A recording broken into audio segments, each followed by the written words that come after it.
اللهم صل وسلم وبارك على سيدنا محمد. اخباركم يا حبايبي؟ معاكم منار، يا رب تكونوا بخير. شكرا كتير على الحبايب اللي بيحضروا معايا العرض، شكرا كتير على الحبايب اللي بيشاهدوا لي فيديوهاتي من بره مصر ومن جوه مصر، شكرا كتير لكم يا حبايبي. النهارده عملنا الاكل الجميل ده، فراخ بلدي محشيه بالرز زي ما قدامكم كده. بسم الله ما شاء الله، شايفين شكل الفراخ؟ شايفين المنظر؟ بسم الله ما شاء الله، لا حول ولا قوه الا بالله، جميله جدا. وطبعا الفراخ ديت متحمره في الفرن بمعلقه زيت فقط لا غير، مش كتير. عملنا سلطه، عملنا مكرونه، طبعا عملت نوعين كده مع بعض مكرونه. طبعا احنا كلنا عارفين المكرونه بتتعمل ازاي.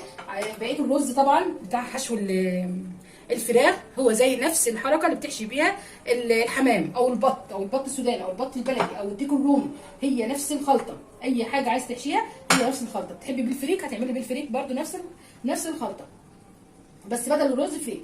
عملنا بتنجان مخلل وعملنا السلطه والشوربه الجميله القمر دي، شايفين شكلها؟ هتمشي على نفس الخطوات عشان الشوربه طبعا عشان تطلع بالمنظر ده. بسم الله ما شاء الله. يا رب اكون بفيدكم فيديوهاتي، يا رب تكون فيديوهاتي بتعجبكم. ما تنسوش تعملوا لايك وشير وسبسكرايب وتفعلوا زر الجرس كده عشان يوصل لكم كل جديد من منار. ويلا بينا نشوف الاكل الجميل القمر ده اتعمل ازاي. يلا يا حبايبي، شوفوا يا حبايبي، معانا الكبده القوانص مقطعين كده قطع صغيره، معانا بصلتين كبار مع قرن فلفل وثلاث فصوص ثوم وعملناهم كده فرم ناعم كده في الكبه. معانا بقى التوابل الجميله ديت، معلقه كبيره قرفه، كاري، معلقه ملح كبيره، معلقه صغيره جنزبيل، معلقه كبيره فلفل اسود، شطه، كمون، القرفه طبعا احنا قلنا عليها.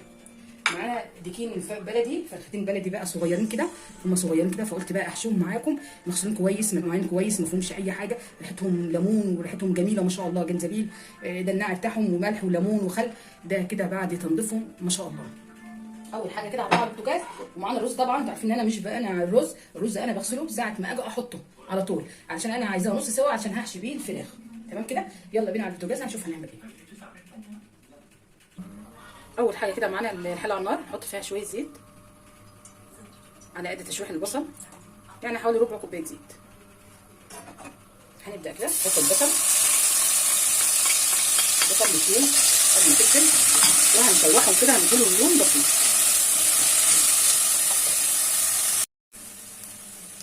كده خلاص احنا عايزين البصل اللون ده زي ما قدامكم كده يا حبايبي، عايزه بس اوريكم لونه، عايزين اللون ده. هبدا احط الكبد والقوانص تاخد تشويحه كده بسيطه تغير لونها بس كده، وهنبدا ننزل بالتوابل وكوبايه الميه.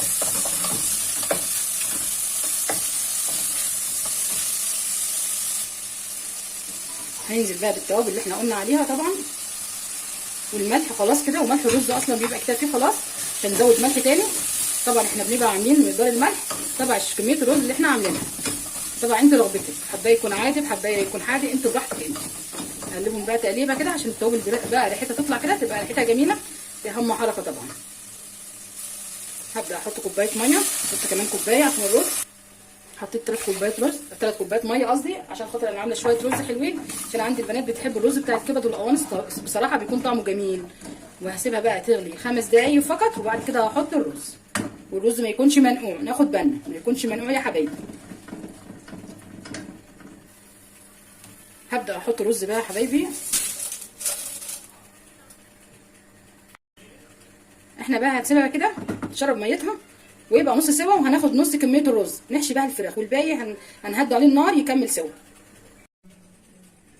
انا كده خلاص اخدت شويه رز عشان احشي بيها الفرختين. هنبدا كده نجيب الفرخه ونحشي بقى من قلبها بالمعلقه بقى كده.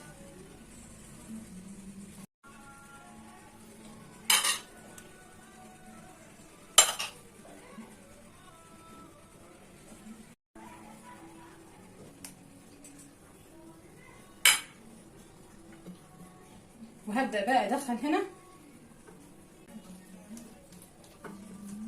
وهاخد ديت العكس هنا. الرقبه طبعا عندنا اهيت مقفوله برده. هبدا ان انا احط شويه رز كده، هاخد كده بايدي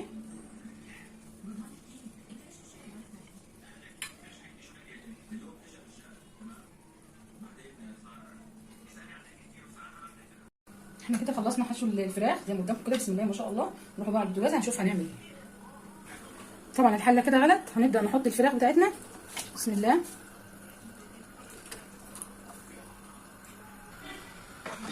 احنا معانا كده طماطمتين، بصلتين، 3 بطاطسات، حبهان ورق لورا زي ما قدامكم كده. هبدا احطهم كده في الشوربه بتاعتي. عندك مستكه جوز الطيب حطي، هحط برده رشه جوز الطيب. وكل ما يظهر مد الرغاوي البيضاء او الريم اللي على اللحمه او الفراخ لازم نقشه اول باول، علشان طبعا تكون الشوربه بتاعتنا صافيه وصفراء وجميله. ناخد بالنا الرغاوي البيضاء ديت هي اللي بتبوظ لنا الشوربه، فلازم نطلعها اول باول. كل ما تظهر معانا رغاوي بيضاء اللي هي اللهم صل وبارك على سيدنا محمد، الريم تبع الفراخ، كل ما تظهر لازم نطلعه عشان شوربتنا حبايب. تمام كده. نرجع لكم بقى ان شاء الله. والفراخ مستويه كده واحنا بنحمرها في الفرن طبعا، مش هنحمرها في الزيت، عشان احنا طبعا ده الصحي لنا. تحمير الفرن احلى من الزيت مليون مره، وبيكون شكلها احلى ومش بتنشف معاكي، بتلاقوها طريه وطعمها وتلاقيها جوسي كده وطريه وجميله. هنرجع لكم بقى بعد شويه. طبعا ما تنسوش الملح في الشوربه والفلفل وجوز الطيب زي ما قلت لكم. هنحط رشه جوز الطيب ونرجع لكم ان شاء الله واحنا بنحمر الفراخ. نعمل جنبها برده مكرونه وشويه رز اللي فاضلين من الكبد والقوانص وسلطه والشوربه وخلاص كده حلو كده رضا من عند ربنا. نرجع لكم بقى بعد شويه يا حبايبي. احنا كده طلعنا الفراخ زي ما قدامكم. معايا بقى معلقه صلصه، شويه شوربه كده، معاهم شويه زيت. تمام. وهنبدا كده وشويه فلفل اسود، وهنبدا بقى ايه ندهن كده الفراخ والبطاطس والبصل. البطاطس طبعا انا قسمتها كده زي ما قدامكم، وندخلها بقى تحت الشوايه ونقلبها على الجنب التاني برده وندهنها برده نفس الدهن، صلصه مع فلفل مع زيت. ده هيكون صحي اكتر، ده هيكون صحي حبايبي. دي افضل طريقه تحمير الفراخ، الحمام، اللحمه.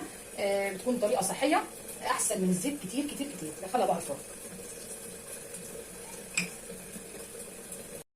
كده يا حبايبي. خلصنا الاكل زي ما قدامكم. بسم الله ما شاء الله. شايفين الفراخ بجد جميله جدا وشكلها جميل وشاهي ما شاء الله. شايفين جمالها؟ ده تحميرها في الفرن بالصلصه ومعلقه الزيت، معلقه صلصه ومعلقه زيت وشويه صغيره فلفل اسود، بس كده. وعملنا سلطه والشوربه، شايفين الشوربه صافيه وجميله بسم الله ما شاء الله، سخنه قوي بجد. وعملنا بتنجان مخلل. والرز طبعا زي ما قدامكم ما شاء الله. بقيه الرز شكله جميل ويشهي ما شاء الله. يا رب اكون بفيدكم فيديوهاتي، يا رب تكون فيديوهاتي تعجبكم. ما تنسوش تعملوا لايك وشير وسبسكرايب وتفعلوا زر الجرس عشان يوصلكم كل جديد من منار او اكل بيت على قد الايد. والسلام عليكم ورحمه الله وبركاته.